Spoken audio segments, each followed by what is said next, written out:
everyone, my name is Will Reger, and I am here with local poet Indrani Segupta, and I would like to talk with her about her poetry.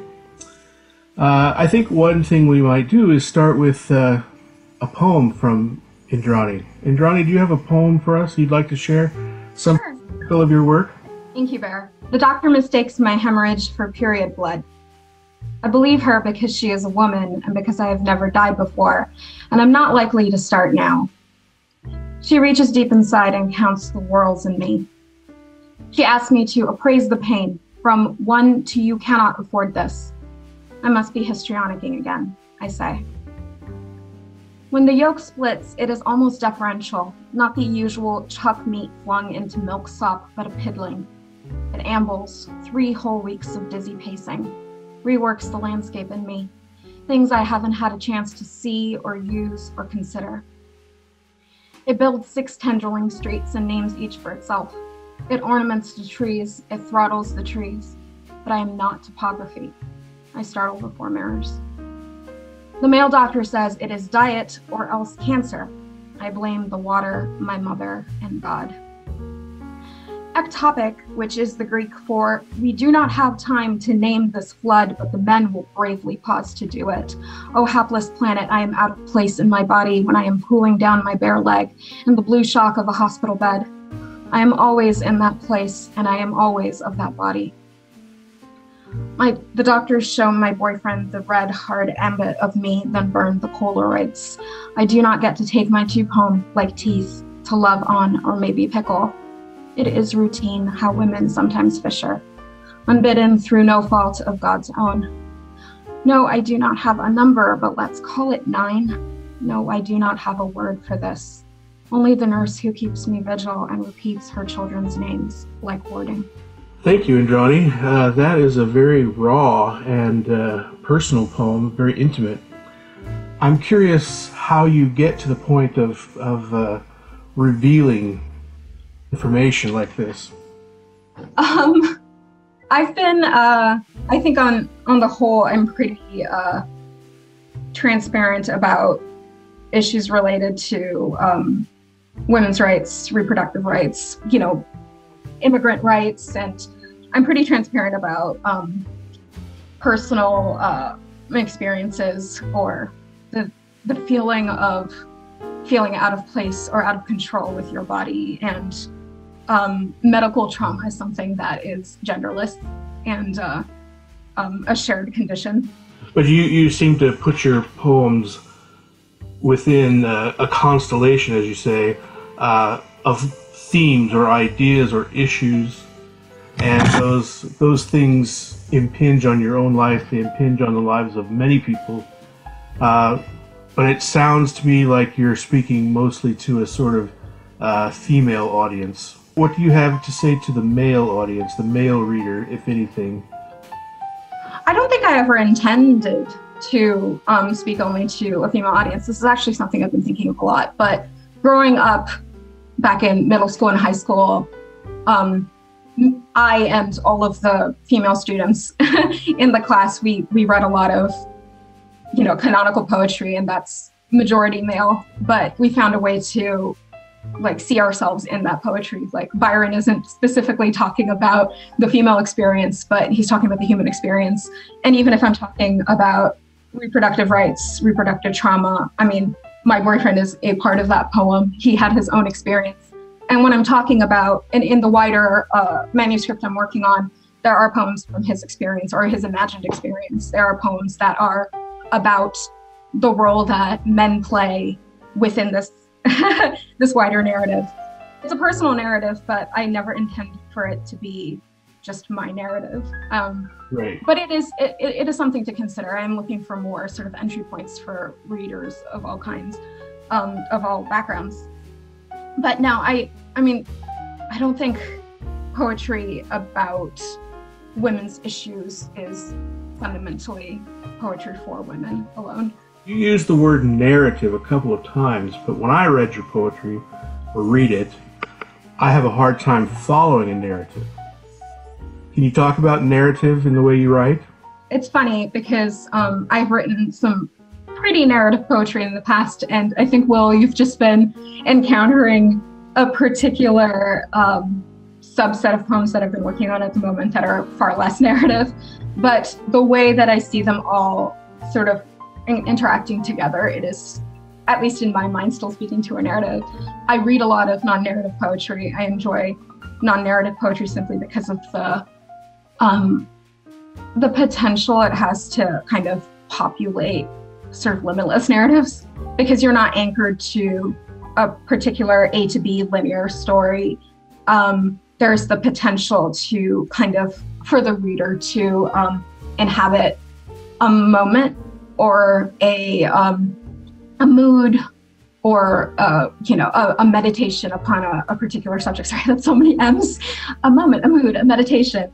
I think that especially for when you're dealing with a story that is ongoing, or a trauma that is ongoing, or honestly any subject that is hard to put into words, a non-narrative sort of approach is often very useful for on the poet's side.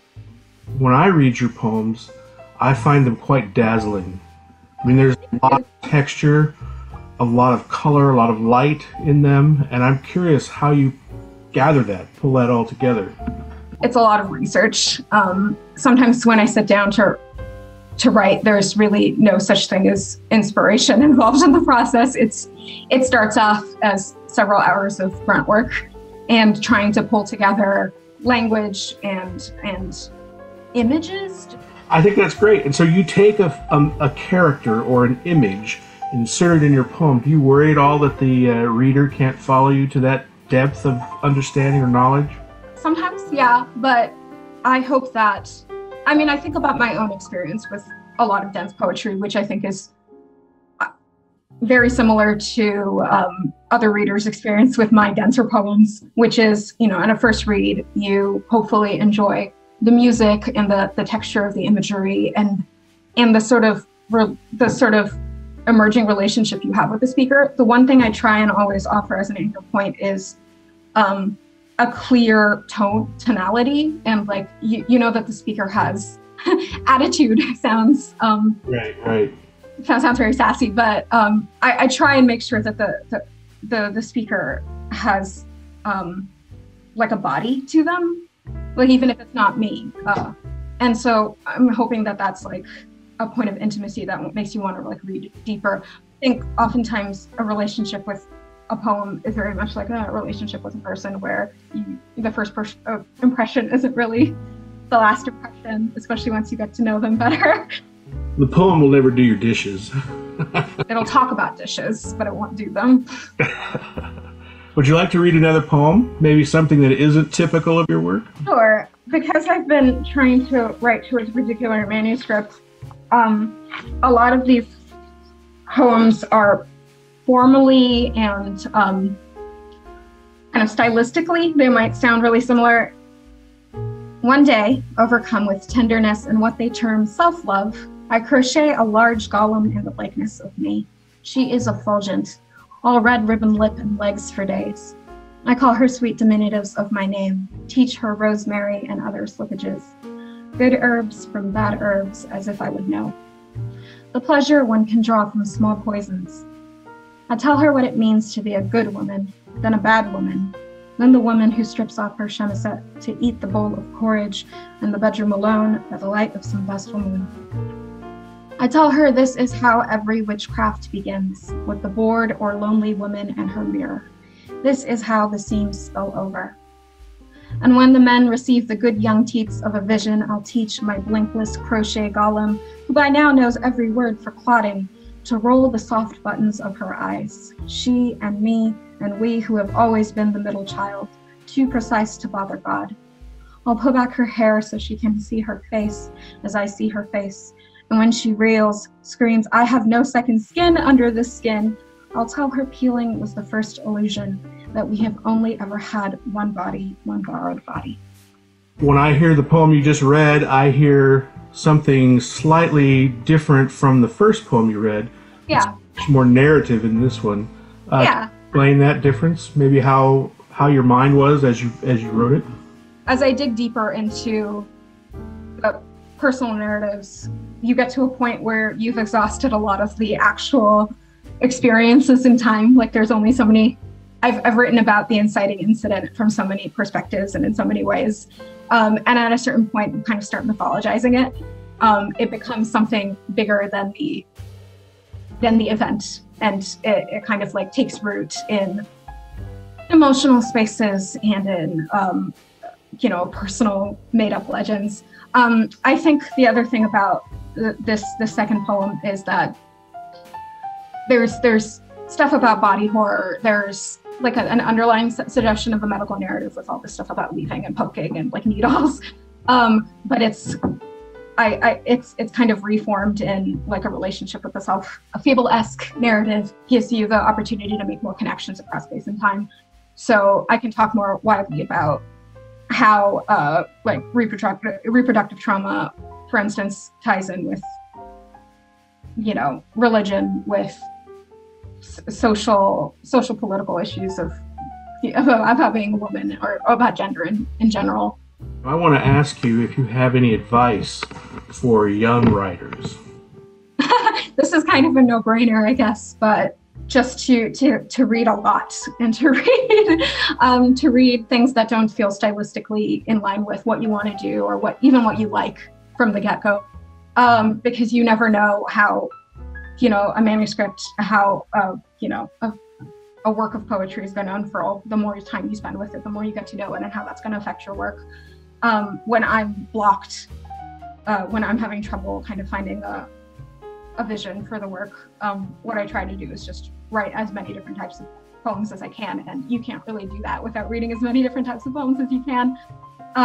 You also never know how reading other people's work is going to complicate your own sort of initial vision of what you're going to write about. Like poets have been writing about love and death and beauty since the beginning of literature. What I love about poetry is that it's so much a conversation across time and space, and you are really only speaking to yourself if you're not reading others, and then writing based off of how that makes you feel and how that makes you think. And if there is anything called such as poetic inspiration, it's few and far between, and it tends to happen more when you're reading other people's work, and it gives you like this sort of like drive, like, that was really good. I want to do something like that. Let me sit down and write, and maybe I can someday like make someone feel the way that poem just made me feel. Not all poets love sharing their work before it feels done, but I think I'm of the opinion that nothing's really ever done, even if you publish it.